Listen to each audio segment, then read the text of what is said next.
یہ لات، یہ منات، یہ عزا، یہ حبل اور یہ 360 جو بیت اللہ کے اندر رکھے ہوئے ہیں، اور ہر بڑے شہر کے اندر بڑا بڑا بت جس کے سامنے تم چڑھاوے چڑھاتے ہو، جن سے مانگتے ہو، جن کے سامنے جو ہے گڑ گڑاتے ہو، کسی سے اولاد مانگتے ہو، کسی سے امن مانگتے ہو، کسی سے غلبہ مانگتے ہو، کسی سے رزق مانگتے ہو، ان کے ہاتھ میں کچھ نہیں ہے۔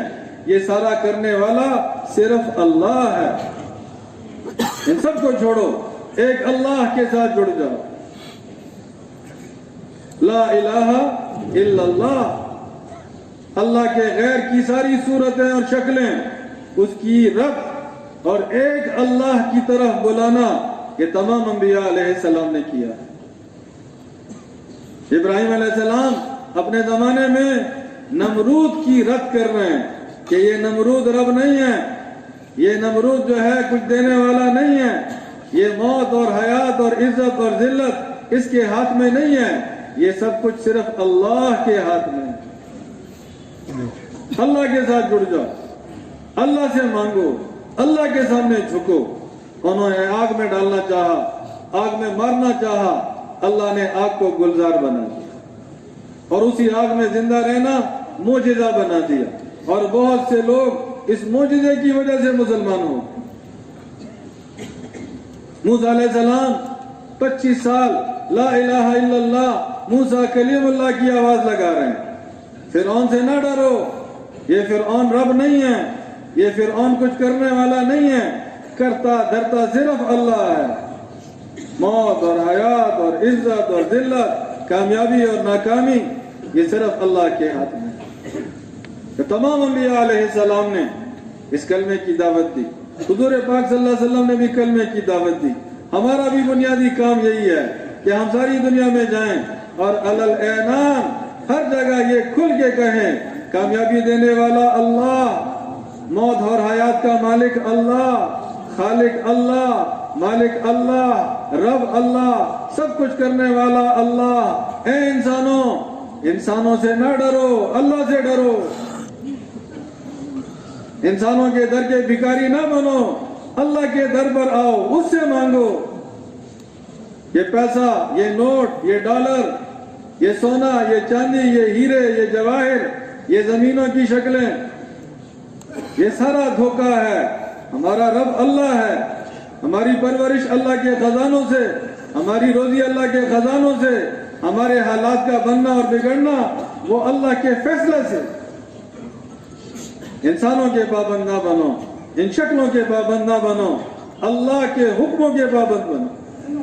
اللہ سے ڈرو، اللہ سے امید لگاؤ، اللہ کے سامنے جھکو، اللہ سے مانگو، اور زندگی اپنے مرضی کے مطابق نہ گزارو، زندگی حضرت محمد مصطفیٰ صلی اللہ علیہ وسلم کے پاکیزہ راستے کے مطابق گزارو۔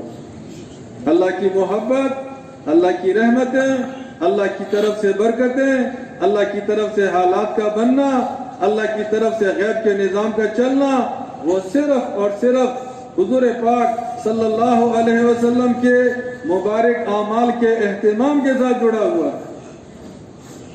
محمدی بنو، حضور صلی اللہ علیہ وسلم کی صورت اور سیرت کو اپناؤ، ان کے سنت راستے پہ اور سنت نقشے پہ اور سنت زندگی کے مطابق چلو، دنیا بھی بنے گی، آخرت بھی بنے گی، یہاں بھی چمکو گے، وہاں بھی چمکو گے، یہاں بھی نوازے جاؤ گے، وہاں بھی نوازے جاؤ گے۔ تو ہم سب کا بنیادی کام لا الہ الا اللہ محمد الرسول اللہ، اس کی دعوت کو لے کے، صفات کو لے کے، پاکیزہ زندگی کو لے کے دنیا کے ہر خطے میں جانا، ہر زبان والوں میں جانا، ہر رنگ نسل والوں میں جانا، گرم علاقہ، ٹھنڈا علاقہ، قریب کا علاقہ، دور کا علاقہ، جہاں جہاں انسان آباد ہیں، یہ ہماری ذمہ داری ہے۔ اور جیسے صحابہ نے اپنے حالات اور وسائل اور سہولتوں کو نہیں دیکھا، کام کو دیکھا، تو وہ مکہ مکرمہ، وہ مدینہ منورہ، ایسے لوگ کہ جن کو نہ زبان آتی، جن کے پاس نہ مادی وسائل، نہ دنیاوی وجاہت، اور اس خطے سے اللہ نے ان کو اٹھایا اور سارا افریقہ اور سارا ایشیا اور یورپ کے ابتدائی علاقے یہ اس زمانے کے 3 بر اعظم چند برسوں میں اللہ نے ان کے قدموں میں ڈالی. ساری بڑی بڑی حکومتیں اللہ نے زیر و زبر کر دی. ہر طرف اللہ نے ہدایت کی ہوائیں چلا دی. ہر طرف اللہ نے ایمان والے لوگ پیدا کر دی. ہر طرف لا الہ الا اللہ کی آواز آنے لگی. ہر طرف محمد صلی اللہ علیہ وسلم کے طرز پر زندگی گزارنے کا رخ پیدا ہونے لگا. ایک جوہد کی وجہ سے، ایک محنت کی وجہ سے، ذمہ داری کے ساتھ اس مبارک کام کو کرنے کی وجہ سے. تو آج بھی ہم یہی عرض کر رہے ہیں کہ ہم صفات والے بنیں، اپنی ذمہ داری کو سمجھیں، اپنے مقصد پہ آئیں اور اس مبارک دعوت کو لے کے پوری دنیا میں دعوت دینے کے لیے اور انسانیت کی ہدایت کا جذبہ ساتھ لے کے جو ہے ہم وہاں پہنچنے والے بنیں. انسانوں کے دلوں کو کون پلٹا دے گا جی؟ دل اللہ بدلیں گے، ایمان اللہ دیں گے، ہدایت اللہ دیں گے، باطل کو اللہ توڑیں گے. تبلیغی بیانات آفیشل آن یوٹیوب، فیس بک. جلالہ نے حضرات انبیاء علیہ السلام کی محنت کو بنایا. اللہ کو قدرت ہے. اللہ جل جلالہ نے اپنی قدرت سے حضرت صالح علیہ السلام کی قوم کے لیے پہاڑ میں سے اونٹنی پیدا فرمائی. ایسی اونٹنی جو گابن تھی، پیدا ہوتے ہی پہاڑ میں سے نکلتے ہی اس نے بچہ جنم لیا. اللہ کے لیے پہاڑ سے اونٹنی کو پیدا کرنا کوئی مشکل نہیں. اللہ کو قدرت ہے. چھوٹے چھوٹے پرندے ابابیل، ان کو اللہ نے بھیجا اور ہاتھیوں کا لشکر، بہت بڑا لشکر. عرب کے خطے میں اس سے پہلے ہاتھیوں کا لشکر پہلے کبھی نہیں آیا تھا.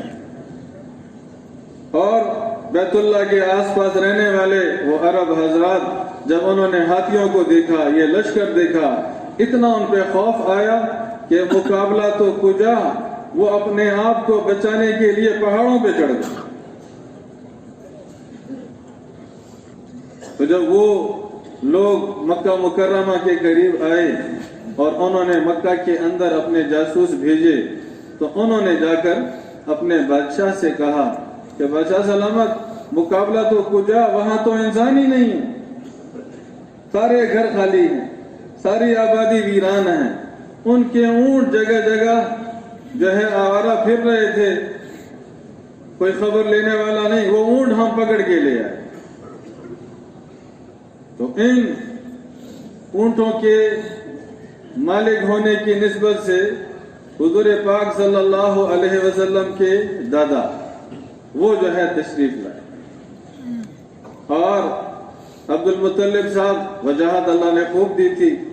ابرہہ نے دیکھا کہ یہ وجیح انسان ہے، یہ اس خطے کا بڑا ہے، یہ صلح کی بات کرے گا، معافی مانگے گا اور عاجزی کرے گا. اس کو قریب بٹھایا، پوچھا کیسے آئے؟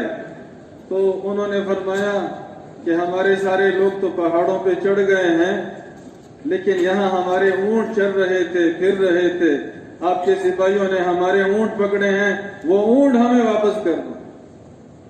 تو ابرہہ کو بڑا غصہ آیا کہ ہم بیت اللہ گرانے آئے ہیں، تمہارا عبادت کا اتنا بڑا ہزاروں سال سے پرانی نسبت والا مکان، نشانی، اس کو ختم کرنے آئے ہیں. اس کی تمہیں کوئی پرواہ نہیں اور اونٹوں کی فکر ہے، چند اونٹ، چند 100 اونٹ، اس کی بات کرنے آئے وہ. عبد المطلب صاحب نے بڑے آرام سے فرمایا کہ جس کا وہ گھر ہے، جس کا وہ گھر ہے، اس کی حفاظت وہ خوب جانتا ہے کہ اس کی حفاظت وہ کیسے کرے. اور پھر آپ کو پتہ ہے ماشاءاللہ سارے ہمارے یہ واقعات اکثر علماء بیان فرماتے ہیں کہ اگلے دن جب انہوں نے حملہ کیا تو پھر اونٹوں کے رکھوالے اور اونٹوں کے چرانے والے اور وہ تھوڑے سے عرب ان کے مقابلے میں نہیں آئے. ان کے مقابلے میں کون آیا؟ چھوٹے چھوٹے پرندے آ گئے. چھوٹے چھوٹے پرندے آ گئے جو اس سے پہلے کبھی بھی انہوں نے کبھی انسانوں پہ حملہ نہیں کیا. اور وہ چھوٹے چھوٹے پرندے اور ان کی چونچ میں چھوٹے پتھر ان کے پنجوں میں چھوٹے پتھر، اور وہ سمندر کے کنارے سے ساحل کی طرف سے آئے اور عین جو ہے ابرہہ کے لشکر کے اوپر جب پہنچے، انہوں نے اپنی چونچ کھولی، انہوں نے اپنے پنجے کھولے، اور وہ باریک باریک ذرے جب ان کی چونچ اور پنجوں سے نکلے اور ہاتھیوں کو لگے اور سپاہیوں کو لگے تو ان کو ایسا کر دیا جیسے کھایا ہوا بھس، نام و نشان ختم ہو گیا۔ تو وہ قدرت والا اللہ، وہ طاقت والا اللہ جس کے لیے ناممکن کوئی نہیں، اللہ کے لیے ہر ناممکن ممکن ہے۔ کن فیکن والی ذات، وہ قدرت ہے، سارے انسانوں کو نیک بنا دے، سارے انسانوں کو نمازی بنا دے، سارے انسانوں کو ہدایت والا بنا دے، سارے انسانوں کو اللہ سے محبت اور اللہ سے خوف کھانے والا بنا دے، پاکیزہ اخلاق والا بنا دے، علم کے نور والا بنا دے، پاکیزہ معاشرت والا بنا دے، للہیت والا بنا دے، قربانی اور محنت اور جہد والا بنا دے، اس کو قدرت ہے۔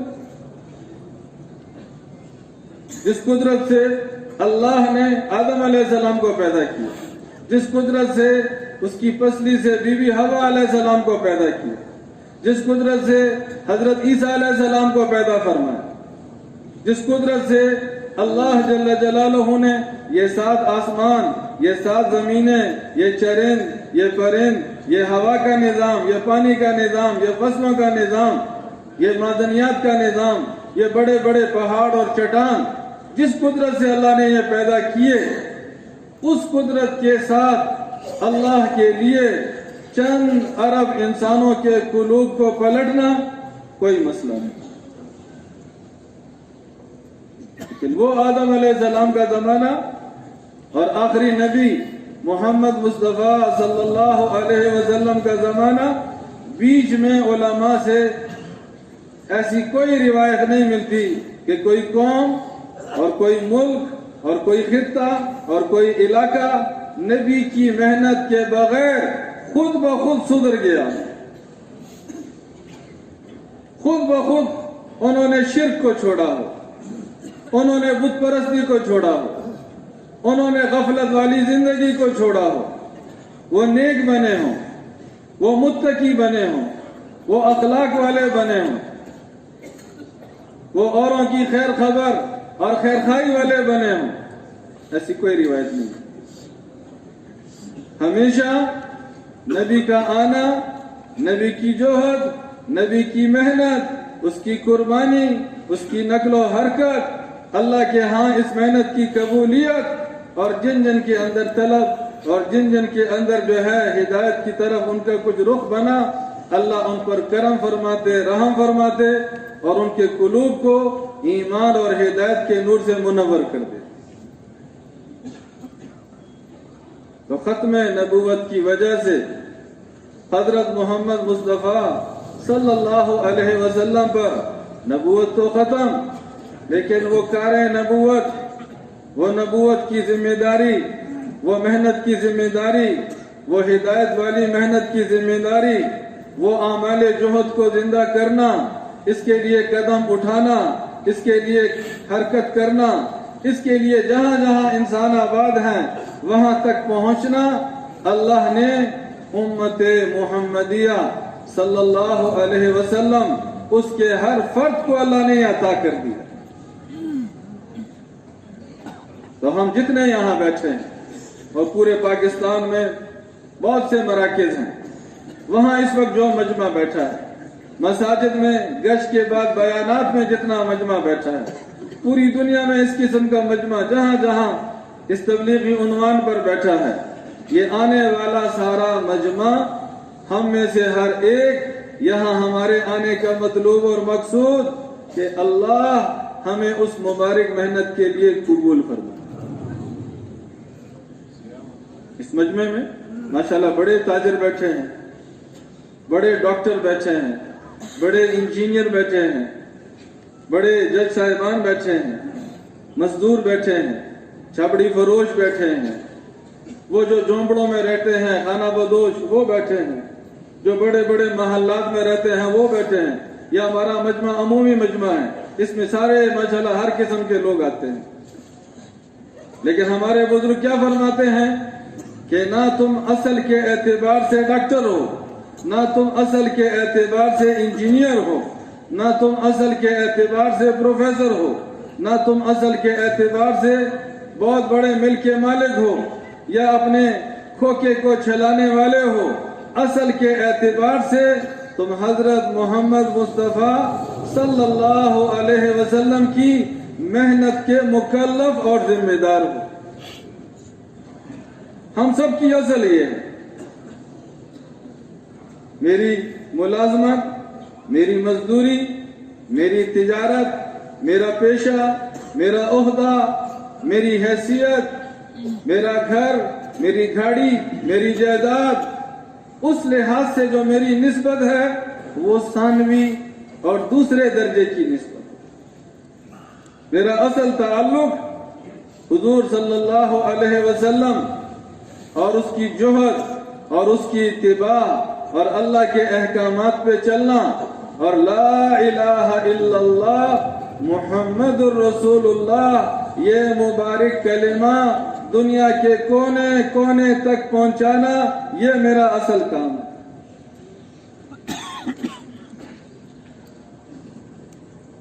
حضرات صحابہ حضور صلی اللہ علیہ وسلم کی مبارک محنت اور جوہد اور قربانی اور رات کو اللہ کے سامنے گڑ گڑانا اور مانگنا اور دن کے وقت بے تابانہ لوگوں کے پیچھے پھرنا، ایک ایک پہ محنت کرنا، منت خوشامد کرنا، وہ جوہد اور محنت اللہ کے ہاں ایسی قبول ہوئی کہ اس زمانے کا ہر مسلمان وہ تبلیغ والا تھا،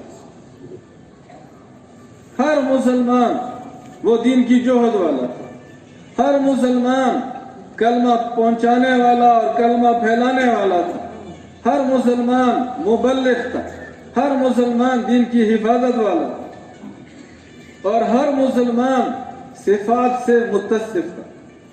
حضرات صحابہ فرمایا میرے صحابہ ستاروں کی مانند ہیں، جس کے پیچھے چلو گے ہدایت کو پہنچ جاؤ۔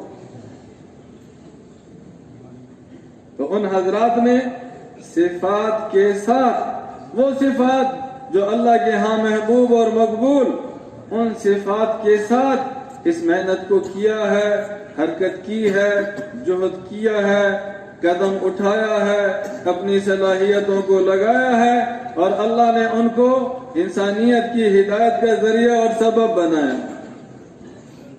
اس زمانے میں بھی دو بنیادی باتیں ہیں، ایک تو ہم اپنی ذمہ داری کو سمجھیں اور اپنے آپ کو ذمہ دار سمجھ کر زندگی گزاریں، اور دوسرا اپنے آپ کو ان خوبیوں اور صفات والا بنائیں اور اللہ سے قبولیت کی دعائیں کریں۔ تو جیسے وہ پہلے زمانے کے اول جو قرن تھا، اس زمانے کے مسلمان، پاکیزہ مسلمان، صفات سے بھرے ہوئے مسلمان، صفات کے کمال کو پہنچے ہوئے مسلمان اور دنیا میں دین پھیلانے والے مسلمان، انشاءاللہ وہ اللہ رحیم اور کریم اس زمانے کے مسلمانوں کو بھی اللہ ویسے بنا دے۔ علماء فرماتے ہیں کہ حضرات صحابہ نے اور تمام انبیاء علیہ السلام نے تبلیغ کا جو مبارک کام کیا ہے، اس کی بنیادی شرط کہ اس کو للہیت کے ساتھ کیا ہے، اخلاص کے ساتھ کیا ہے، لوجہ اللہ، کس کے لیے کیا؟ اللہ کے لیے۔ ان کی محنتوں پر جو اتنا بڑا فیصلہ ہوا اور ان کی محنتوں کو جو اللہ پاک نے ایسا قبول فرمایا، اس میں بنیادی خوبی للہیت کی، ان کی قربانیاں، ان کا جوہد، ان کا اپنا سب کچھ لٹانا اور صلے میں اور بدلے میں کیا چاہنا، ان اجریہ الا علی اللہ، کہ مجھے اجر تو چاہیے لیکن یہ اجر کس سے چاہیے؟ مخلوق سے نہیں چاہیے، بدلہ چاہیے تم سے نہیں چاہیے، بدلہ کس سے لینا ہے؟ میں نے اللہ سے لینا ہے۔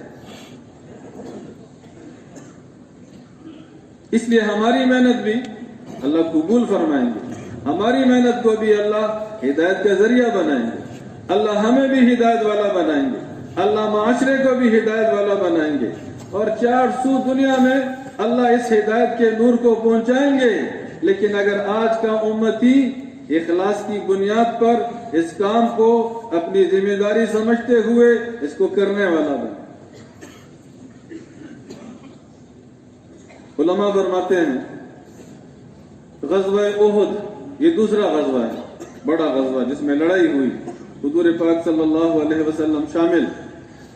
بدر میں مسلمانوں کو فتح ہوئی تھی، 70 جو ہے بڑے بڑے کافر وہ جو ہے وہ قتل ہوئے تھے، اور 70 بڑے بڑے سردار ان کے قیدی بنے تھے، 14 مسلمان یہ بھی شہید ہوئے تھے، غلبہ مسلمانوں کو ہوا۔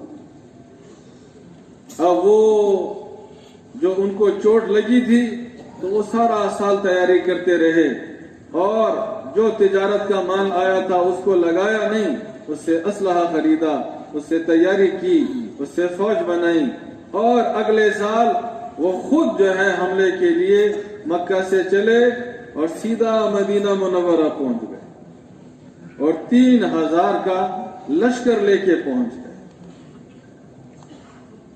اب اس وقت جب حضور پاک صلی اللہ علیہ وسلم نے ان کے مقابلے کی آواز لگائی تو ان کے ساتھ جو مسلمان چلے مدینہ منورہ سے وہ صرف 1000 تھے۔ کتنے تھے جی؟ 1000۔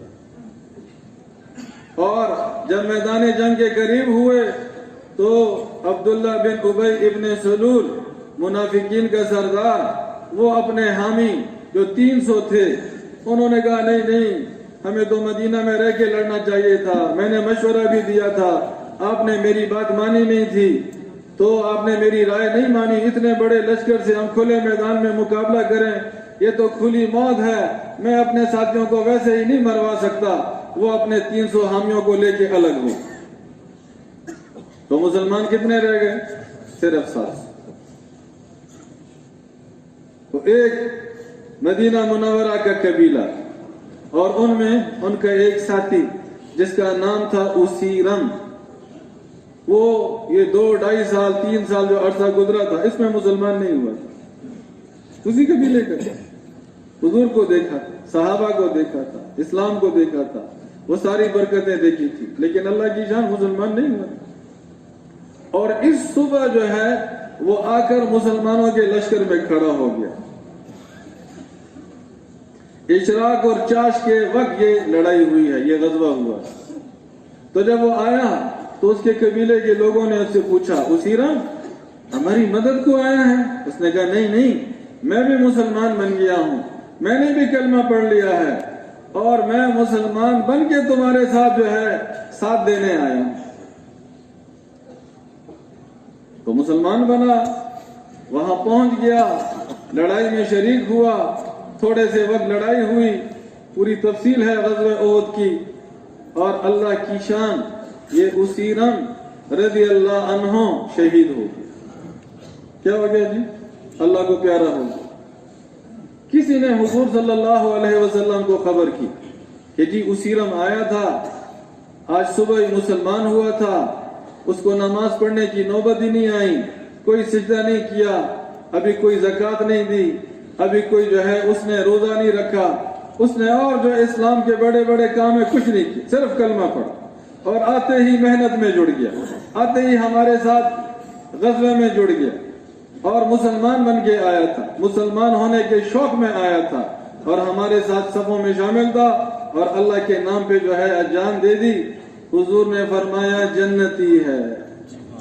کون ہے جی؟ جنتی ہے۔ 1 گھنٹے 2 گھنٹے کا مسلمان اور کوئی عمل نہیں، کلمہ اور دین کی جوہد اور اس پہ جان نچاور کرنا، کس لیے؟ اللہ کے لیے۔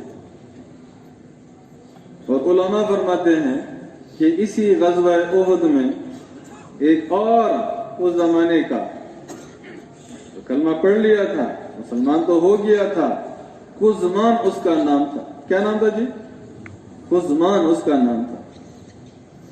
اور اس میں غزوہ احد میں ایک روایت میں آتا ہے کہ 22 کافر مارے گئے، ایک روایت میں آتا ہے کہ 37 کافر مارے گئے، اور اس قزمان اکیلے نے 7 یا 8 کافروں کو قتل کیا۔ اتنا بہادر، اتنا لڑنے والا، خوب اس نے کافروں کے ساتھ جو ہے مقابلہ کیا، 7-8 کو جو ہے مار دیا، آخر میں خود بڑا زخمی ہوا۔ لوگوں نے زخموں کی وجہ سے اٹھا کے کنارے پہ جو ہے اپنے قبیلے کی آبادی کے قریب لے گئے اور اس کو مبارک دے رہے ہیں کہ آج تو نے زبردست مقابلہ کیا، آج تو نے اتنے کافروں کو قتل کیا۔ تو قزبان نے کہا کہ ہاں میں تو آیا ہی اسی لیے تھا کہ لوگوں کو پتہ چلے کہ ہمارا قبیلہ کتنا لڑاکا ہے، کتنا لڑنے والا ہے، کتنا جو ہے لڑائی کے فن میں ماہر ہے، کتنے ہم شجاعت والے ہیں۔ میں تو آیا ہی اسی لیے تھا کہ اپنی یہ طاقت اور قوت دکھاؤں، اور آخر میں جو ہے جب زخموں کی تاب نہ لا سکا تو اپنی شاہراہ خود ہی کاٹ لی اور مر گیا۔ جب حضور پاک صلی اللہ علیہ وسلم کو اس کی اطلاع کی گئی، حضور نے فرمایا جہنمی ہے، جہنمی ہے۔ غزوہ احد میں موجود ہے، مسلمانوں کے ساتھ موجود ہے، 7-8 کافروں کو قتل بھی کیا ہے، لیکن جذبہ للہیت والا نہیں ہے، جذبہ اللہ کو خوش کرنے والا نہیں ہے، جذبہ جنت والا نہیں ہے، آخرت کی کمائی والا نہیں ہے، اپنی قوم اور بہادری اور شجاعت اور نام کا جذبہ ہے، محروم ہو گیا، مردود ہو گیا۔ تو ہماری محنت میں بنیادی خوبی کیا ہے؟ یہ ایمان کی محنت ہے، یہ کلمے والی محنت ہے، ذمہ دار بن کے اس کو کرنا ہے، ساری انسانیت کو سامنے رکھ کر کرنا ہے، اور للہیت کی بنیاد پہ کرنا ہے۔ حضور صلی اللہ علیہ وسلم، تمام انبیاء علیہ السلام، حضرات صحابہ، انہوں نے یہ مبارک تبلیغ کا کام کیا ہے بہت کشادہ سینے کے ساتھ، بڑی خیرخواہی کے جذبوں کے ساتھ، انسانیت پر رحم شفقت کے جذبوں کے ساتھ۔ ان کے سامنے یہی بنیادی غرض، یہ انسان بے دینی کی وجہ سے، گمراہی کی وجہ سے جہنم میں نہ چلے جائیں، ان کے اوپر دنیا میں اللہ کی پکڑ عذاب نہ آ جائے، ان کے اوپر قبر میں اور آخرت میں اللہ کی پکڑ اور عذاب نہ آ جائے۔ اس وجہ سے وہ بے چین رہتے تھے، ایک ایک کے پیچھے مارے پھرتے تھے، ایک ایک کے پیچھے جو ہے دیوانہ وار جاتے تھے، ایک ایک کی منت اور خوشامد کرتے تھے کہ یہ ہلاکت سے بچ جائے، جہنم سے بچ جائے۔ اور وہ لوگ ان کے ساتھ بدتمیزی کر رہے ہیں، ان کے ساتھ جو ہے دشمنی کر رہے ہیں، ان کے ساتھ عداوت کر رہے ہیں، ان کو تنگ کر رہے ہیں، ان کو مار رہے ہیں، ان کو پیٹ رہے ہیں، ان کا نقصان کر رہے ہیں۔ اور یہ پاکیزہ لوگ، یہ محنت والے لوگ، یہ ذمہ داری کے ساتھ اس کام کو کرنے والے لوگ، ان کا اتنا بڑا سینہ کہ نہ ان کی دشمنی کو دیکھتے ہیں، نہ ان کی عداوت کو دیکھتے ہیں، نہ ان کے ظلم کو دیکھتے ہیں، نہ ان کی برائی کو دیکھتے ہیں، ان کی آخرت کی تباہی کو دیکھتے ہیں۔ تباہ و برباد ہو جائیں گے اگر بغیر کلمے کے چلے۔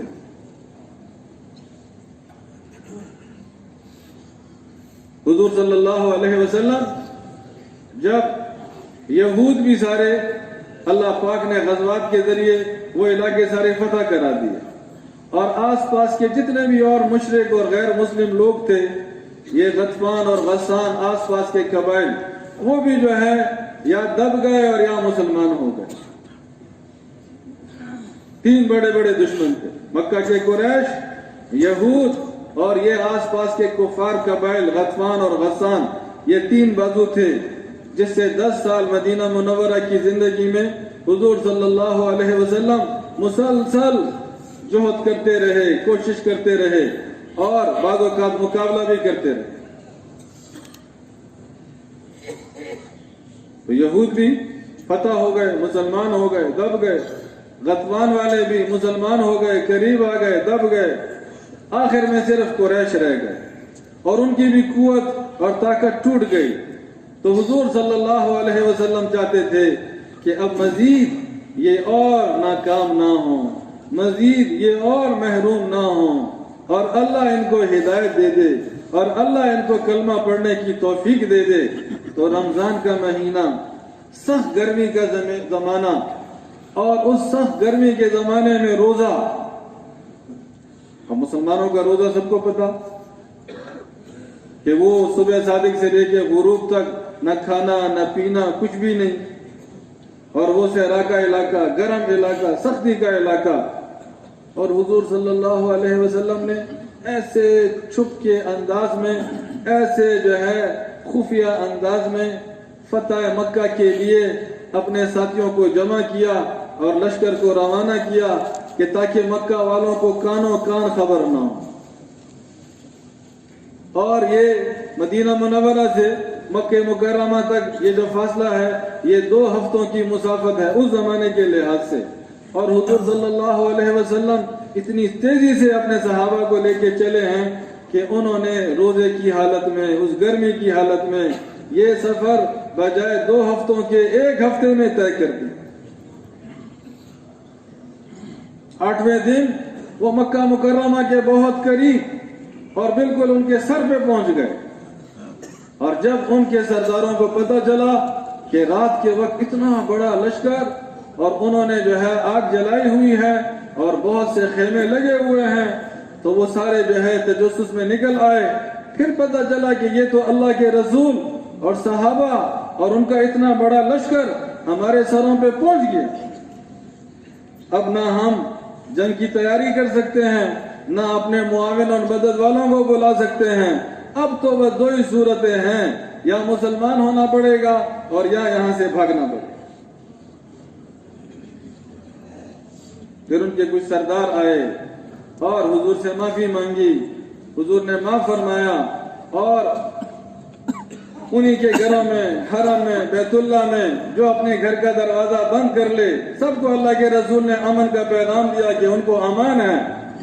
اور اگلی صبح حضرت عباس رضی اللہ عنہ نے سے فرمایا کہ اس ابو سفیان رضی اللہ عنہ مسلمان ہو گئے تھے، صحابی بن گئے تھے، اس کو فلاں اونچی جگہ کھڑا کرنا، تم ساتھ کھڑے ہونا، اور جب ہمارا لشکر چلے تاکہ یہ ہمارے ہر لشکر کے حصے کو دیکھے اور اسے اسلام کا، مسلمانوں کا تعارف ہو، اور اگر اس کے یا کسی اور سردار کے دل میں ذرا بھی مقابلے کا اور لڑائی کا جذبہ ہو تو یہ اتنا بڑا لشکر اور یہ اتنی بڑی قوت دیکھ کر اس کے دل سے وہ لڑائی والا خیال نکل جائے، تاکہ بغیر لڑائی کے، بغیر مقابلے کے یہ سارا مکہ مکرمہ مسلمان ہو جائے، یہ سارے قریش مسلمان ہو جائے، ہدایت کا نور ان کو مل جائے۔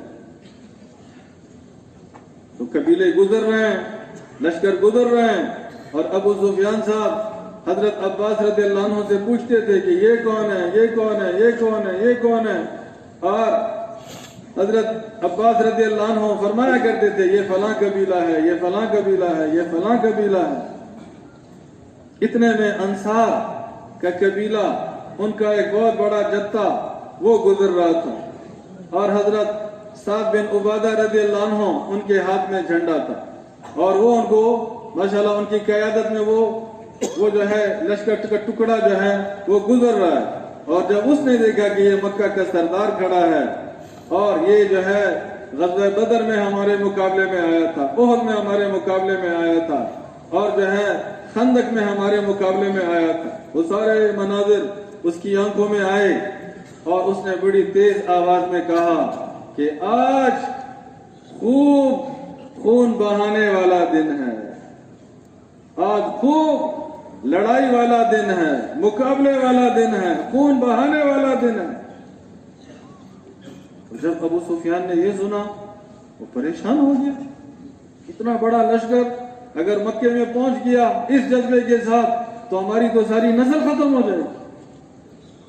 اس نے فوراً حضرت عباس رضی اللہ عنہ کے ذریعے حضور کو پیغام بھیجا، اے اللہ کے رسول آپ کا فلاں ساتھی تو یہ کہہ رہا ہے۔ حضور صلی اللہ علیہ وسلم نے ارشاد فرمایا نہیں، آج خون بہانے کا دن نہیں ہے، آج مقابلے کا دن نہیں ہے، آج تو صلہ رحمی کا دن ہے، آج تو معاف کرنے کا دن ہے۔ کس کا دن ہے؟ ہاں، عمومی معافی، صلہ رحمی، نرمی، شفقت، اور جھنڈا حضرت سعد بن عبادہ رضی اللہ عنہ کے ہاتھ سے لے کے ان کے بیٹے کے ہاتھ میں دے دیا تاکہ ان کو تنبیہ ہو جائے، ایسے الفاظ دوبارہ نہ کہیں۔ اس حال میں 10,000 کا لشکر مکہ مکرمہ میں داخل ہوا، ایسے علاقے میں کہ جہاں 13 برس حضور اور صحابہ کو بڑا ستایا گیا، وہ مکہ مکرمہ کہ جہاں حضرت بلال رضی اللہ عنہ اس کو راستوں میں اور گلیوں میں گھسیٹا گیا، وہ مکہ مکرمہ کہ حضور صلی اللہ علیہ وسلم اپنے گھر میں نماز پڑھتے، ان کے گھر والے کھانا بناتے اور ان کے آس پاس پڑوسی کچرا جمع کر کے حضور کے گھر پھینک دیتے، وہ مکہ مکرمہ کہ حضور صلی اللہ علیہ وسلم خطیم میں نماز پڑھ رہے ہیں اور یہ عقبہ بن ابی معیط ان کا دیوار لگا پڑوسی، اس نے دیکھا کہ اکیلے ہیں، وہ آیا اور اپنی چادر حضور کے گلے میں ڈالی اور پیچھے کی طرف اس چادر کو بل دینے لگا اور بل دینے لگا، یہاں تک کہ حضور کا دم گھٹنے لگا اور حضور کی آنکھیں ابلا۔ وہ مکہ مکرمہ اسی حتیم میں حضور نماز پڑھ رہے ہیں اور یہ 7-8 سردار بیٹھے ہیں، حضور کو نماز پڑھتا دیکھ رہے ہیں، یہ قیام کیا، یہ رکوع کیا، یہ سجدہ کیا۔ فوراً ابو جہل نے کہا وہ فلاں نے آج اونٹ ذبح کیا ہے، اس کی اوجڑی فلاں جگہ رکھی ہے کوئی جو اس اوچ کو اٹھا کے لے آئے؟ اسی عقبہ بن ابی معیط نے کہا یہ میں کر دوں گا، اور لوگوں کو جا کے لے کے اس اوچ کو اٹھایا اور وہاں لے آیا۔ جب حضور صلی اللہ علیہ وسلم اگلی رکعت میں سجدے میں گئے، انہوں نے مل کے وہ اونٹ کی اوجڑی اٹھائی اور حضور کی پشت پہ رکھی۔ ایسی حال میں ہو گئے کہ دم گھٹنے لگا، سر اٹھا نہ سکے، حرکت نہ کر سکے۔ اور عبداللہ ابن مسعود رضی اللہ عنہ فرماتے ہیں کہ میں چھوٹا لڑکا مسلمان تو ہو گیا تھا لیکن میں چرواہا تھا، کسی سردار کا زیر اثر تھا، میرے اندر اتنی ہمت نہیں تھی کہ میں جا کے حضور کی مدد کر سکتا۔ اور یہ خوشی سے لوٹ پوٹ ہو رہے ہیں اور کہے لگا رہے ہیں اور مذاق اڑا رہے ہیں۔ اتنے میں حضور صلی اللہ علیہ وسلم کی بیٹی وہ آئی، اس نے اس اوچ کو دھکے دیے اور اس کو حضور پاک صلی اللہ علیہ وسلم کی پشت سے گرا دی۔ ہر دن یہ بدتمیزی، ہر روز یہ جہالت، 13 سال مسلسل یہ گستاخیاں، یہ ظلم، یہ جبر، ان لوگوں کے لیے حضور صلی اللہ علیہ وسلم اور صحابہ 13 سال یہ اور 8 سال مدینہ منورہ کے 21 سال کے بعد آ رہے ہیں اور پورا اختیار ہے کہ ان میں سے ایک کو بھی زندہ نہ چھوڑتے۔ اور اللہ کا رسول کیا فرما رہا ہے کہ جاؤ، میں نے تمہارے ساتھ وہ معاملہ کیا کہ جو حضرت یوسف علیہ السلام نے اپنے بھائیوں کے ساتھ کیا، سارے معاف، ایک سے بھی بدلہ نہیں لیا، ایک کو بھی قتل نہیں کیا، ابو جہل کی اولاد کو محروم نہ ہونے دیا، ابو لہب کی اولاد کو محروم نہ ہونے دیا، بڑے بڑے کافر ان کی اولاد کو محروم نہ ہونے دیا، جو آیا بخشا گیا، جو آیا معافی مل گئی، جو آیا ہدایت پا کے۔ تو حضور نے، تمام انبیاء علیہ السلام نے اور تمام صحابہ نے یہ مبارک کام کیا ہے، اخلاق کی بلندی کے ساتھ کیا، معافی کے ساتھ کیا ہے، رحم کے ساتھ کیا ہے، پاکیزہ جو ہے زندگی اور اخلاق اور معاشرت کو لے کے اس مبارک کام کو کیا ہے۔ یہ خلوص اور یہ اچھے اخلاق، یہ ایسے 2 بنیادی وصف ہیں جن کی وجہ سے ہدایت کا نور بڑے بڑے کافر اور بڑے بڑے مقابلے والے اور بڑے بڑے مخالف ان کے قلوب میں ایسے تیر کی طرح جو ہے جا کے لگ جاتے ہیں۔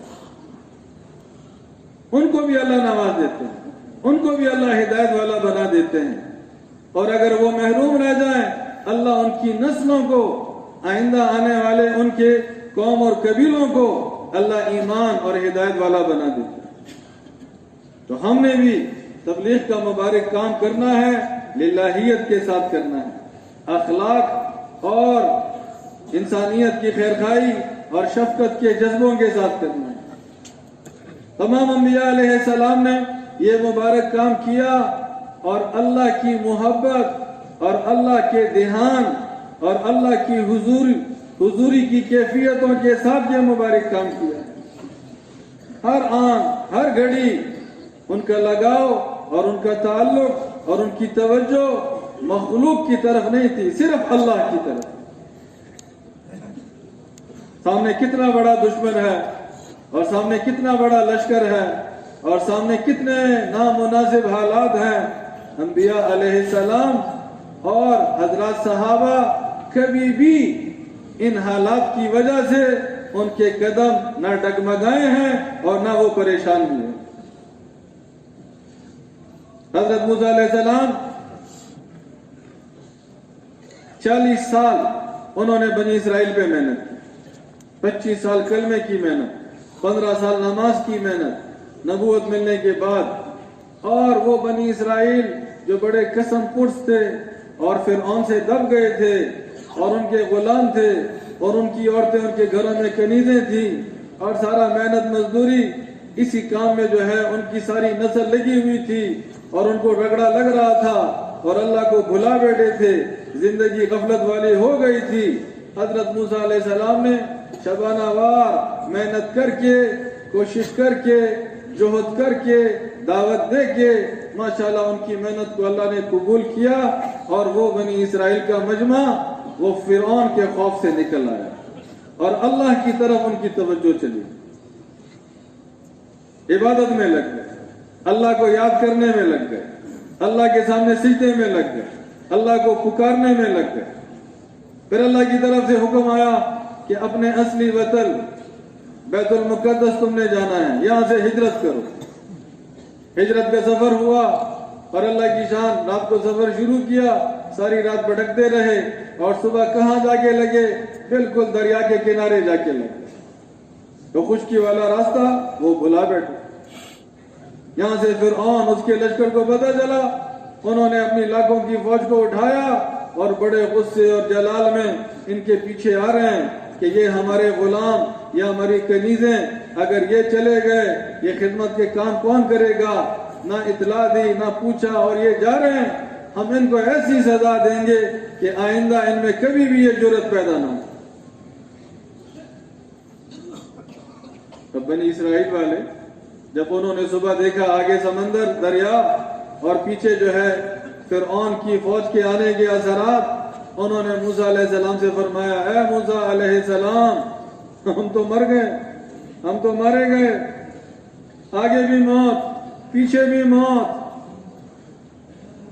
اب حضرت موسیٰ علیہ السلام داعی اللہ، اللہ کی طرف بلانے والے، ان کے دل کا تعلق اللہ کے ساتھ، ان کو اللہ کی حضوری حاصل، ان کو اللہ کی محبت حاصل، ان کو اللہ کی ذات اور صفات کا اعتماد اور یقین حاصل. ان حالات سے پریشان نہیں ہوئے. کیا فرمایا؟ ہرگز نہیں، اللہ ضرور ہمیں راستہ دیں گے. کون راستہ دیں گے؟ اللہ. تو ہر داعی اس کا دل اللہ سے وابستہ اور اللہ سے جڑا ہوا. اللہ نے فرمایا لاٹھی سے پانی کو مارو، لاٹھی سے پانی کو مارا گیا، اس میں راستے بنے، بنی اسرائیل پار ہو گئے. فرعون اور اس کے لشکر جب بیچ میں آئے اللہ نے کھڑے پانی کو چلا دیا اور وہ ان کے 400 سال کا ظلم اور وہ 400 سال کا جو ہے جو ان کی حکومت تھی اور بادشاہت تھی اور نشہ تھا اور فوج تھی، چند منٹوں کے اندر اللہ نے صفایا کر. یوسف علیہ السلام اور موسیٰ علیہ السلام کے درمیان علماء فرماتے ہیں تقریباً 400 سال کا وقفہ. وہ سارے یوسف علیہ السلام کی نسل سے بادشاہ تھے. اللہ نے جو ہے ان کو خوب نوازا تھا. ان کے بھائی یہاں آ کے آباد ہو گئے تھے. وہ اور ان کے بھائیوں کی نسل میں یہ سارا سلسلہ چلتا رہا. یہ بنی اسرائیل بنے اور یہ قوم بنی. لیکن جب گناہ اور غفلت اور کام اپنا چھوڑا تو یہ ذلت میں آ گئے. اور جب نبی نے محنت کی اور محنت پہ لبیک کہا اور ان کے ساتھ ہوئے تو اللہ پاک نے منٹوں کے اندر وہ ان کا اتنا بڑا باطل اور دشمن وہ اللہ نے صفایا کر. تو ہر داعی اس کے دل میں اللہ کی محبت، ہر داعی اس کا دل اللہ سے جڑا ہوا. ہم نے بھی محنت کرنی ہے، اور اللہ کی حضوری کے ساتھ محنت کرنی ہے، اللہ کو یاد کرتے ہوئے محنت کرنی ہے۔ ہر وقت ہمارا دل کس کی طرف لگا رہے؟ صرف اللہ کی طرف لگا۔ تمام انبیاء علیہ السلام انہوں نے اپنی امتوں کو فضائل کی بنیاد پر اٹھایا ہے، جنت کے شوق پر اٹھایا ہے، آخرت کی کامیابی کی بنیاد پر اٹھایا ہے۔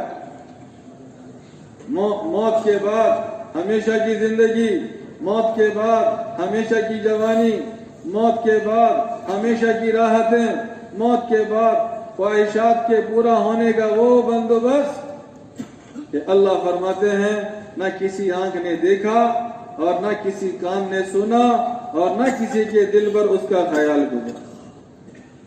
اس بنیاد پر انبیاء علیہ السلام نے امت کو اٹھایا، اور اگر ایمان نہ لائے، نیک نہ بنے، احکامات والے نہ بنے، نبی کی پاکیزہ زندگی کو نہ اپنایا، تو پھر جہنم، اللہ کا قید خانہ، اور جہنم میں ہمیشہ عذاب میں رہنا۔ فرمایا جہنم میں انسان کہے گا کہ دنیا میں تو جب پکڑے جاتے تھے تو اللہ کے سامنے رو دیتے تھے، وہ رونے کی وجہ سے اللہ کو رحم آ جاتا تھا، چھوٹ جاتے تھے۔ چلو آؤ جہنم میں اللہ کے سامنے رونا شروع کرو۔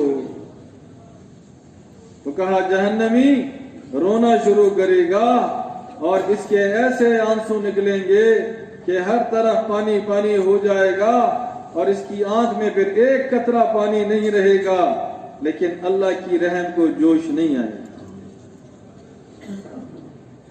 اور ہوتے ہوتے اس کے رونے اور گڑ گڑانے کی شکل اور آواز کتے کے بھونکنے جیسے ہو جائے۔ تو جہنم کا خوف، جہنم کے اندر عذاب، جہنم کے اندر پکڑ، ہمیشہ کی جہنم۔ حضور صلی اللہ علیہ وسلم پر 86 صورتیں مکہ مکرمہ میں نازل ہوئی، مکی صورتیں، لمبی لمبی صورتیں، بڑی بڑی صورتیں، اور اس میں اسی آخرت کی زندگی کو کھولا گیا، جنت کو کھولا گیا، جہنم کے حالات بیان کیے گئے، ایمان والوں پر کیسے اللہ رحم کرتے ہیں، کیسے اللہ نوازتے ہیں، اور جو ٹکراتے ہیں، جو مقابلہ کرتے ہیں، کیسے اللہ ان کو پکڑتے ہیں، کیسے اللہ ان کو ذلیل کرتے ہیں۔ یہ ترغیب اور وعید، یہ ترغیب اور یہ وعید، یہ دو بنیادیں ہیں۔ تمام انبیاء علیہ السلام نے اس بنیاد پر اپنی امت کو جو ہے آگے اٹھایا۔ تو ہمارا یہ تبلیغی کام یہ آگے چلے اور دلوں میں نور پیدا ہو، اور دلوں میں اچھی زندگی کی چاہت اور رغبت پیدا ہو، اور دلوں میں گناہوں سے جو ہے وہ نفرت اور روک پیدا ہو۔ ہمیں بھی یہ فضائل کی فضا ہر جگہ اس کو قائم کرنا پڑے گا۔ یہ فضائل کی تعلیم کے حلقے، یہ جگہ جگہ فضائل کے حلقے، فضائل کی بنیاد پر دعوت، فضائل کے عنوان پر ترغیب دینا، یہ اسی کیفیت کو پیدا کرنا ہے کہ ہم نے اس محنت میں لگنا ہے آخرت کے عنوان، ہم نے اس محنت میں لگنا ہے جنت کے حصول کے شوق میں۔ اللہ کا عرش، انبیاء علیہ السلام کا پڑوس، انبیاء علیہ السلام کی مجلس، اس پاک مجلس میں شرکت، اور اللہ کی آواز میں سورہ رحمان کا سننا، اور حضور صلی اللہ علیہ وسلم کی آواز میں قرآن کا سننا، اور حضرت داؤد علیہ السلام کی آواز میں ان کی کتاب کا سننا، اور فرشتوں کی آواز میں اور حوروں کی آواز میں وہاں اس کی نعمتوں کو سننا، اور اس سے سرور اور کیف اور خوشی اٹھانا۔ وہ پاک مجلسیں، وہ پاک صحبت، وہ پاک گھر، وہ پاک قیام گاہ، وہ جگہ جہاں اللہ میزبان ہوں گے اور یہ ایمان والے اس کے مہمان ہوں۔ تو فضائل کی فضا، فضائل کا رخ، جنت کا شوق، جہنم کے عذاب، جگہ جگہ دعوت کے عنوان پر فضائل کی مجلسوں کو وجود دینا، یہ ہماری بنیادی ذمہ داری۔ جیسے ان پاک ہستیوں نے اس مبارک کام کو کیا، اس عنوان اور رخ پر ہمیں بھی اس عنوان و رخ پر یہ مبارک کام کرنا پڑے. تمام انبیاء علیہ السلام ان پہ جو حال آیا، جو رکاوٹ آئی، جو مشکل آئی، انہوں نے نماز پڑھ کر اور دعا مانگ کر کس سے مانگا؟ صرف اللہ سے مانگا. ہم نے بھی اپنا حال کسی پہ نہیں کھولنا، ہم نے بھی اپنا حال صرف اللہ پہ کھولنا. ہمارا رب اللہ، ہمارا خالق اللہ، ہمارا مالک اللہ، کرتا دھرتا اللہ، سب کچھ کرنے والا اللہ. اس اللہ کے خزانے، اس اللہ کا غیبی نظام، اس اللہ کی طاقت اور قدرت، اس اللہ کے اشارے سے یہ سارا نظام چل رہا. حضور صلی اللہ علیہ وسلم جو ان پہ مشکل آئی، جو ان پر مصیبت آئی، جو ان پر تکلیف آئی، انہوں نے نماز پڑھی اور اللہ کے سامنے اپنا دکڑا پیش کیا. طائف کا سفر، ماشاءاللہ آپ سارے پرانے ساتھی ہیں، اکثر علماء سے سنا ہے. یہ وہ سال ہے ابو طالب صاحب جو حضرت علی رضی اللہ عنہ کے والد اور حضور صلی اللہ علیہ وسلم کے چچا، اور جنہوں نے 6 سال کی عمر سے لے کے 50 سال کی عمر تک، 44 سال تک حضور صلی اللہ علیہ وسلم کی کفالت کی ہے. 44 سال. اور جب اللہ نے نبی بنایا اور حضور نے بحیثیت نبی ہونے کی دعوت دینا شروع کی، اور یہ بڑے بڑے سردار اور قریش اور یہ بت پرست مخالف بنے اور انہوں نے حضور کو نقصان پہنچانا چاہا، تو یہ ابو طالب سب درمیان میں آ گئے کہ یہ میرا بھتیجا ہے، یہ میری قوم ہے، یہ میرا خون ہے، تم اس کو جو ہے کوئی نقصان نہیں پہنچا سکتے. اور کہا اے بھتیجے، اپنے باپ دادا کا راستہ چھوڑنے کے لیے تو میں تیار نہیں، لیکن جو اللہ نے تجھے کام دیا ہے تم اپنا کام کرو، ہم تمہاری حفاظت کریں گے. کتنا بڑا صاحب. حضرت خدیجہ الکبریٰ رضی اللہ عنہا حضور صلی اللہ علیہ وسلم کی پہلی زوجہ محترمہ، عمر میں ان سے 15 سال بڑی، اور 25 سال کی عمر میں نکاح ہوا اور 40 سال کی عمر میں حضور کو نبوت ملی. 10 سال یہ نبوت والا زمانہ انہوں نے بھی حضور کے ساتھ اکٹھا گزارا، اور ان کا سارا پیسہ، ان کی ساری خاندانی وجاہت اور وہ سارا جو ہے ان کا قوم قبیلے کے اندر جو شان اور شوکت تھی، وہ سارا انہوں نے حضور صلی اللہ علیہ وسلم کی نبوت والے کام کی معاونت میں لگا دی. وہ عام الحزن، یہ 9واں 10واں سال، یہ غم والا سال کہ ابو طالب صاحب بھی دنیا سے چلے گئے اور حضرت خدیجہ الکبریٰ رضی اللہ عنہا وہ بھی اللہ کو پیاری ہو. جب مکہ میں حضور کو ایسا کوئی نظر نہ آیا تو انہوں نے کہا یہ طائف والے، یہ میری والدہ کے خاندان والے، ان سے میری رشتہ داری، اگر میں یہاں چلا جاؤں، یہاں بھی بڑے سردار، یہ بھی مضبوط لوگ، اگر یہ میری بات مان لیں، یہ میری معاونت کریں، تو وہاں رہ کر میں نبوت والا کام کروں. تو ایسی قسم پرسی کہ 1 مہینے کا سفر، 10 دن حضور صلی اللہ علیہ وسلم کو پیدل مکہ مکرمہ سے طائف پہنچنے میں لگے. 10 دن وہاں قیام کیا ہے اور 10 دن جو ہے واپسی کے سفر میں لگے. اور یہ پیدل سفر، ایسا افلاس اور غربت کا وقت تھا کہ حضور کے پاس سواری کوئی نہیں، اور ایسا خوف کا حال تھا کہ ساتھ میں کوئی نہیں تھا، صرف ایک حضرت زید رضی اللہ عنہ وہ ان کے ساتھ. اور انہوں نے 10 دن طائف والوں کو دعوت دی، 10 دن ان کے سرداروں کو بلایا، 10 دن ان کے غریبوں کو اور عوام کو بلایا، 10 دن ان کی بازاروں کے چوراہوں میں کھڑے ہو کر صبح سے لے کے شام تک یا ایھا الناس قولوا لا الہ الا اللہ تفلحوا، قولوا لا الہ الا اللہ تفلحوا، لا الہ الا اللہ کہہ لو کامیاب ہو جاؤ گے، لا الہ الا اللہ کہہ لو کامیاب ہو جاؤ گے، مجھے اللہ کا نبی رسول مان لو، میری معاونت کرو، میری مدد کرو، مجھے پناہ دو، کامیاب ہو جاؤ گے. لیکن ایک بھی ایمان نہ لا، نہ سردار، نہ رئیس، نہ امیر، نہ غریب، نہ طائف شہر والے، نہ ہی آس پاس کے دیہات والے. اور آخر میں انہوں نے پتھروں سے مارا. 6 میل جو تقریباً 9 کلومیٹر بنتے ہیں طائف کے شہر سے دور حضور بھاگتے رہے اور وہ پتھر پھینکتے رہے, وہ بھاگتے رہے اور وہ پتھر پھینکتے رہے, سارا لہو لہان ہو گیا. پھر باغ میں پناہ لی. مکہ والوں کا وہ باغ, عتبہ اور شیبہ کا باغ, انہوں نے اپنے غلام عداس کو بھیجا. عداس نے انگور پیش کیے. حضور نے اللہ کا نام لے کے ایک دانہ اٹھایا. عداس نے پوچھا بسم اللہ, یہ تو یہاں کا رواج نہیں, آپ نے یہ اللہ کا نام کیسے لیا؟ حضور نے فرمایا کہ میں اللہ کا نبی اور رسول ہوں. میں کون ہوں؟ میں اللہ کا نبی اور رسول ہوں. یہ اللہ کی طرف سے تعلیم ہے. جو نعمت ملے, جو نعمت اٹھاؤ, کس کے نام سے؟ اللہ کے نام سے. عداس نے کہا اچھا آپ اللہ کے رسول. حضور نے پوچھا تو کس علاقے کا؟ کہا جی میں تو نینوا کا ہوں. اچھا تو حضرت یونس علیہ السلام کی قوم کا ہے. میرے بھائی یونس علیہ السلام, یونس بن متی. کہا آپ یونس علیہ السلام کو کیسے جانتے ہیں؟ کہا وہ بھی اللہ کا نبی, میں بھی اللہ کا نبی, وہ بھی اللہ کی طرف بلاتے تھے, میں بھی اللہ کی طرف بلاتا ہوں. ایسے ایمان والی باتیں کی, ایسے اللہ کے تعلق والی باتیں کی کہ عداس کو اللہ نے بدل دیا.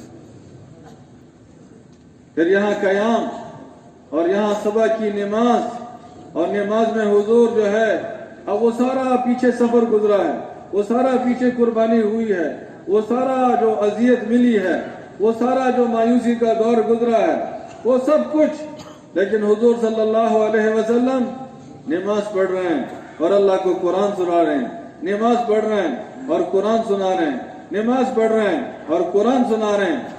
اللہ جل جلالہ نے غیب سے اسباب پیدا کیے اور جنات میں جو ہے اس طرف میلان پیدا کیا, اور جنات نے اپنے چند جنات کا وفد بنایا اور عین اسی وقت ان سے کہا دنیا کا چکر لگاؤ, دنیا میں کچھ ہوا ہے, بہت بڑا واقعہ ہوا ہے, کچھ خبر لاؤ. اور وہ جنات اسی خیر خبر کے لانے کی امید میں چکر لگا رہے ہیں, اور عین اس باغ کے اوپر ان کا گزرنا ہوا. ان میں سے ایک نے حضور صلی اللہ علیہ وسلم کو نماز پڑھتے اور قرآن جو ہے سناتے ہوئے سن لی. ساتھیوں سے کہا آؤ آؤ, جو ہمارا مطلوب ہے وہ یہاں ہے, اور پیچھے کھڑے ہو گئے اور قرآن سننے لگے, حضور کو نماز پڑھتے ہوئے دیکھنے لگے. جب حضور صلی اللہ علیہ وسلم نماز سے فارغ ہوئے, انہوں نے اپنے آپ کو ظاہر کیا, حضور سے سوال کیے, حضور پاک صلی اللہ علیہ وسلم نے ان کے سوال کا جواب دیا اور قرآن پڑھ کر سنایا, قرآن پڑھ کر سنایا. اور یہ اس تکلیف اور اس سختی کے حال میں نماز, اور نماز کے اندر قرآن اور اللہ کی طرف توجہ, وہ ان جنات کی ایمان پر آنے کا ذریعہ اور سبب بنے. وہ 6 کے 6 مسلمان ہو اور یہاں سے اجازت مانگی, حضور نے ان کو اجازت دی, وہ حضور کے سفیر بنے اور جنات میں جا کر انہوں نے دعوت دینا شروع کی. اور یہاں سے جنات میں علی الاعلان, تبلیغ اور ایمان لانا, اللہ نے اس کی بنیاد ڈالی. تمام انبیاء علیہ السلام ہر مشکل میں, ہر مصیبت میں, ہر خوف میں, ہر مایوسی میں انہوں نے نماز اور دعا کے سہارے کو لیا. تو ہمارا سہارا کون سا ہے جی؟ ہمارا سہارا اللہ ہے, اور اللہ سے ہمارا رابطہ وہ نماز اور دعا کے ذریعے, نماز اور دعا کے ذریعے. تو ہم نے تبلیغ کرنی ہے, ہم نے دعوت دینی ہے, ہم نے اس مبارک کام کو کرنا ہے, ہم نے اس مبارک ذمہ داری کو نبھانا ہے. دنیا کے کناروں تک جانا ہے, ہر انسان تک جانا ہے, ہر ملک تک جانا ہے, لیکن للہیت کے ساتھ, اخلاق کے ساتھ, اللہ کی معیت کے ساتھ, علم کے نور کے ساتھ, اور نماز اور دعا کے سہارے کے ساتھ. اور ہم سب کا بنیادی کام کیا ہے؟ ہم سب کا بنیادی کام لا الہ الا اللہ محمد الرسول اللہ, اس کی دعوت دینا ہے. کہ تمام انبیاء علیہ السلام نے دی, جو حضور پاک صلی اللہ علیہ وسلم نے دی, تمام صحابہ نے دی. ایک اللہ کی طرف بلایا, 3 سال